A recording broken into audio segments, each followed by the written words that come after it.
მოგესალმებით მეგობრებო. როგორ ხართ? ვიცი ძალიან გადავიკარგეთ და სხვა შორის ძალიან ბევრი რაღაც მოხდა ამ დროის განმავლობაში, რაც არ ვჩხანდით. მათ შორის პირველი არის, ალბათ მიხვდებოდით, ჩემს ფონიდან გამომდინარე, რომ შევიცვალეთ სახლე, ვიყიდეთ სახლე.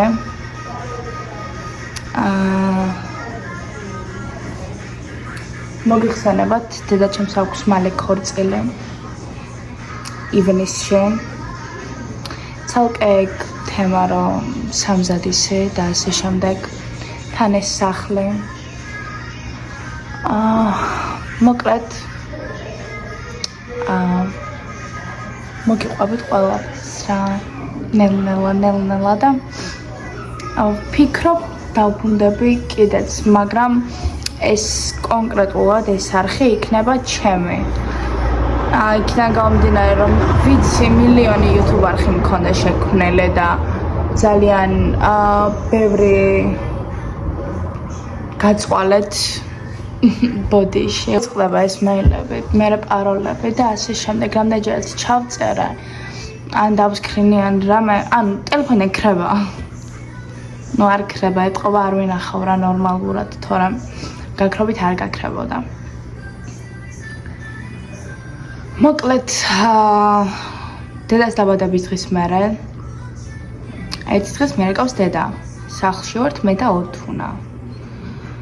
და ჩვენ ისაც ვაძებდით ბინას, ოღონდ ქირით და ოღონდ ამ ქალაქში სადაც ვართ. იქიდან გამომდინარე, რომ წინა ბინა იყო ძალიან პატარა და ფაქტობრივად ვერ ვეტეოდით ამდენი ადამიანი ერთ სახლში. ვაძებდით ბინას, ოღონდ ქირით, არ გქონდა ეს განხილული, ან ყიდვა, ან გირაობა, ნუ ასე შემდეგ. და ერთ დღეს მერეკავს დედა, რომ ბინის სანახავად ვიყავითო. დედა, ანტონიო და ანტონიოს მამა. წავიდნენ, ბინა ნახეს, მოეწონა დედა ძალიან. და დაახლოებით 9 საათში უბნებიან, რომ მაგ ბინას ყიდულობენ. ნუ ეს ემოციები და მთელი ამბები, მთელი ერთი კვირა ალბათ შოკში ვიყავით ყველა სიხარულისგან და ასე შემდეგ, იმიტომ რომ არ მოველოდით არავინ. ჯერ საქართველოში სახლის ყიდვა არის რაღაც კატასტროფა, ანუ საქართველოში სახლი თუ გაქვს ნაყედი რაღაც მერე კიდე იტალიაში წარმოიდგინეთ და ძალიან გახარებულები ვიყავით ყველანი. უბრალოდ ამ სახლში ცხოვრობდნენ, იყვნენ ქირით და ამ ადამიანს რო შესთავაზეს, რომ თუ გინდა შენი ყიდავ ეს სახლი, სანამ ჩვენამდე მოვიდოდნენ. ამ ქალმა უთხრა, რომ მე არ მაქვს მაგ ხელოფინანსები და არ შემეძლია ამ ხელოფინანსების გაღებაო. და შემდეგ რო გაიგო, რომ ვიყიდეთ და გაიყიდა ეს სახლი, შემდეგ გამოთქვა პრეტენზია, რომ მე არ ვიცოდიო რა, რომ ანუ რაღაც თანხა ეჭირა ხელში და რაღაც თანხა ეკლდა. ჩვენც ეგრე ვიყავით. მაგრამ ამ ქალმა მთელი საბუთებით და კონტრაქტებით და თემებით გადაგვინაწილა. და ამ ქალმა მე გამოთქვა პრეტენზია, რომ მე არ ვიცოდიო თუ დამელოდებოდი თუ გადახდაშიო. და მე ვიყიდიო სახლზე, ნუ ახლა უკვე გაიდროსი იყო იქიდან გამომდინარე, რომ ჩვენ უკვე ნანახი გვქონდა სახლი, ფული გადარიცხული და მთელი თემები. და ამ ქალს ძალიან გაეწელა ეს ბინის პოვნა, იყიდა საოფისე ადგილი, გადააკეთა მერე სახლად და ასე შემდეგ და ძალიან გაგვეწელა. ერთი სიტყვით. გადმოვედით 31-ში, დილით მოვედით, რომ დაგველაგებინა სახლი. სახლი იყო ხალხო, აი არ ვიცი. ჯერ მე ხო პირველად ნახე მაგ დღეს სახლი, ძალიან მომეწონა, ახთოვანებული ვიყავი და ასე შემდეგ, მაგრამ სახლის როგორ დასალაგებელი იყო, აი რომ ვერ წარმოიდგენთ ეგეთი. ანუ რაღაც ფოტოები და სურათები მაქვს და ჩაგიგდებთ. დავდებ აუცილებლად. და პირველ რიგში ეგ ელემენტარულია, რომ სახლი ოდნავ დალაგებული მაინც ატოვო, ან გამოგავო, ან ტვერი გადაწმინდო, არაფერი ხალხო საერთოდ. თავის ტანსმელი გაზიდეს და წავიდნენ რა. ჩვენ სახლი რა დავტოვეთ იქ, სადაც ვცხოვრობდით. იმენა ხეხეთ სახლი და ისე დავუტოვეთ, იმიტომ რომ ეგ ელემენტარული პატივისცემა, ეგ ელემენტარული სისუფთავე, ანუ სირცხვილია რა. არ შეიძლება ეგრე. გადმოვედით მარტო 5 საათი მე და ბებო, ანუ ანტონიოს დედა, ვალაგებდით სამზარეულოს. მხოლოდ 5 საათი. ისეთ დღეში იყო, ისეთი ვითარება და სიტუაცია იყო. ამოსუნთქვის საშუალებაც კი არ გქონდა, რომ დამჯდარიყავი 2 წუთით და დაგესვენა, ისეთი მდგომარეობა იყო. თან ეს ყუთები, ჩვენი ტანსაცმელი, თან ლაგება და ასე შემდეგ. ნუ მაგ დღეს რა თქმა უნდა ვერ მორჩით დალაგებას და მეორე დღეს გავიღვიძეთ ადრე. დავალაგეთ, დავლაგდით და ეხლა ღებავენ კედლებს. იმიტომ რომ რაღაც ადგილებში, რადგან მოგეხსენებათ, არ ვიცი თუ არა, იტალია არის ზოგადად ნესტიანი ქვეყანა. ხო, რაღაც ეგეთი.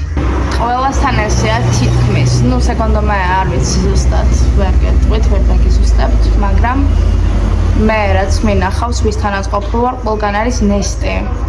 და ეს ნესტი, ნუ კედლებზე რა თქმა უნდა მოქმედებს და ასე თუ ისე შლის. აქედან გამომდინარე, მოვიყვანეთ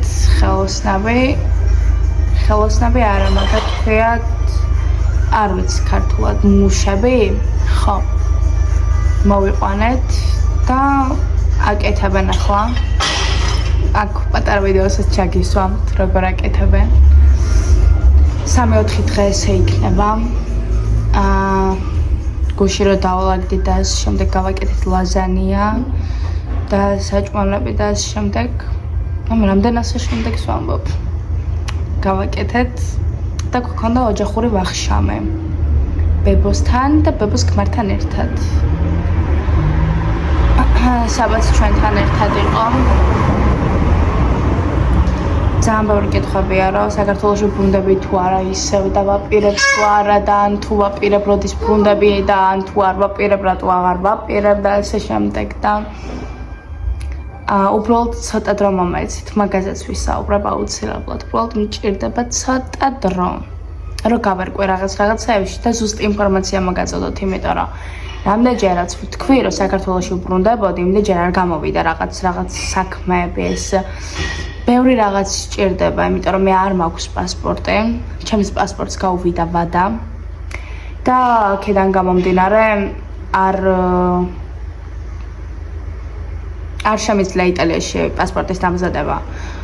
შემიძლია, მაგრამ სჭირდება უამრავი პროცედურა და მაგას ჯობია, რომ მინდობილობა და ჩემი ფოტოები დისკზე ჩაწერილი გავგზავნო საქართველოში და იქ მამაჩემმა გააკეთოს. მე რო გააკეთებს, გამოგზავნოს. მე აქედან მთელი ამბავი ხალხო ძალიან დიდ დროს და ფინანსებსაც მოითხოვს ეს ჩემი გამგზავრება. და არ ვიცი, ეგ კი არა. დაახლოებით 3-4 დღის წინ ჩემი მეგობარი მიგდებს ვიდეოს, სადაც TikTok-ის ვიდეოა. მაგ ვიდეოსაც ჩაგისვამთ და იცი რა მაინტერესებს. არ ვიცი ამ ადამიანს რა განზრახვა ჰქონდა ამ ვიდეოს როდებდა, მაგრამ დაცინო არ გამოუვიდოდა. ჩემთან მით უმეტეს იქიდან გამომდინარე, რომ დღემდე ეგ ვიდეოები, ანუ მე რო სურვილი მქონდეს და თუნდაც მაკომპლექსებდეს, ან მიცხვენოდეს, მე ხომ მაგ ვიდეოებს ავიღებდი. ეგ არხი ხო ჩემ ხელშია. მაგრამ არა, დღემდე მე და ჩემი ვზივართ, ვუყურებთ, ამბობს ხალისობთ. ჩემი ცხოვრების ნაწილი იყო ეს YouTube და არ მაქვს არანაირი სურვილი რომ ეგ ვიდეოები ავიღო. არ მრცხვენია, იმიტომ რომ მე სასერცხოლოს არაფერს არ ვაკეთებდი. ბევრს არ შეუძლია დაჯდეს და კამერის წინ ჭამოს, ბევრს არ შეუძლია დაჯდეს და ვიდეოების სოციალებში ატვირთოს. მე ეგ შემიძლია. როცა ადამიანს არ აქვს იმის თავი, რომ საკუთარი ვიდეო დადოს და საკუთარი თავით აიმაღლოს თავისი რეიტინგი, მაგ შემთხვევაში მგონი ჯობს, რომ ვაფშე არაფერი არ დავდოთ. ან ელემენტარულია, რომ მომწერო და ნებართვა იყო, იმიტომ რომ მაგ ვიდეოში ვარ მე, ეგ ვიდეო მეხება მე და იმ წარწერას, რასაც შენ უკეთებ მაგ ვიდეოს, არის კატასტროფა, იმიტომ რომ მანდ არაფერ შუაში არ არის ეგ. მანდ არც არავინ არავის ლუკმას არ უთვლის. უბრალოდ ვხალისობდით, ხუმრობდით და ეთყობა თქვენ ხუმრობის შესახებ არაფერი გსმენიათ, მაგრამ არა უშვის ეგეთი ხალხიც არსებობს. უნდა გამეკეთებინა ეს კომენტარი აუცილებლად.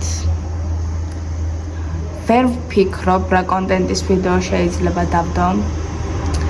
ვერ ვფიქრობ, ანუ ძალიან ბევრი იდეა მეტრიალებს თავში, მაგრამ თქვენგანაც ველი კომენტარებს, რა დაგაინტერესებთ. და გავითვალისწინებთ თქვენ აზრსაც აუცილებლად. უბრალოდ ეს ახალი ქალაქი, ეს ახალი გარემო. კი, პატარა ქალაქი იყო, სადაც ცხოვრობდით ძალიან, ერთ და იგივე ადგილზე ტრიალებდი მუდმივად, მაგრამ მიჩვეული ვიყავი, ყველას იცნობ, იცი, სად რა მაღაზია და ამ შემდეგ და ეს შედარებით დიდი ქალაქია. არ ვიცი რა სად არის, არ ვიცნობ არავის, მაგრამ ეგეც დროდადრო გავიცნობ ყველაფერს, ყველას და მე ვეჩვავე აქაურობასაც, ყველაფერი მიჩვავადია და არ ვიცი.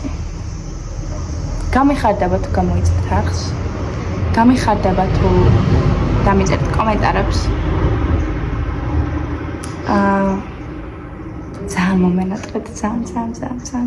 დიდი ხანი არ დამჭირდა ვარ და კამერასთან არ მისაუბრია და თქვენთვის ვიდეო არ ჩამიწერია.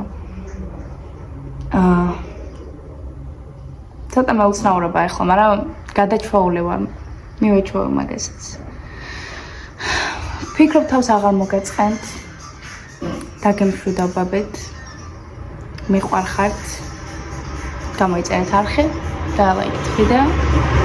და ჩიქჩონთან ერთად